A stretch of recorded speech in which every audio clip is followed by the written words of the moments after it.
नयनरम्य आतषबाजीने सुवर्ण नगरीचा आसमंत उजळला। विट्यात छबिना पालख्यांची मिरवणूक उत्साहात संपन्न। विट्याचे ग्रामदैवत श्री भैरवनाथच्या नाथाष्टमी उत्सवानिमित्त देवाची छबिना व पालख्यांची मिरवणूक मोठ्या उत्साहात आणि लाखो भाविकांच्या उपस्थितीत पार पडली। या मिरवणुकीवेळी नाथबाबांच्या नावानं चांगभलच्या गजरानं, गुलालाच्या मुक्त उधळणीनं आणि नयनरम्य शोभेच्या दारूच्या आतषबाजीनं देशभरात सुवर्ण नगरी म्हणून ओळख असलेल्या विट्याचा आसमंत उजळून निघाला। शोभेचे दारूकाम पाहण्यासाठी लाखो भाविक उपस्थित होते।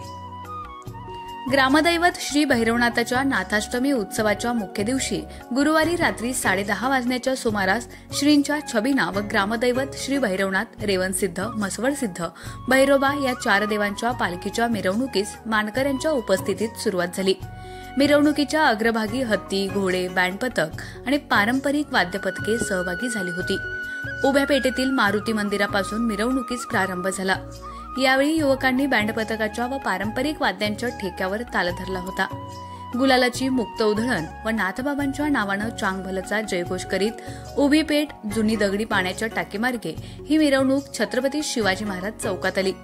छत्रपती शिवाजी महाराज चौकात तब्बल 1.5 तास शोभेचे दारूकाम झाले। यावेळी अनेक नामांकित फायरवर्क्सनी नयनरम्य आतषबाजीच्या कलाकृतींचं सादरीकरण केलं। उगवता सूर्य, तोफ, सुरूचे झाड, धबधबा, सनव्हील, कारंजा, दांडपट्टा अशा एकापेक्षा एक सुंदर व नयनरम्य आतषबाजीच्या कलाकृतींची आतषबाजी झाली। नयनरम्य शोभेच्या दारूच्या आतषबाजीनं विट्याचा आसमंत उजळून निघाला। ही आतषबाजी पाहण्यासाठी महिलांसह लाखो भाविक उपस्थित होते।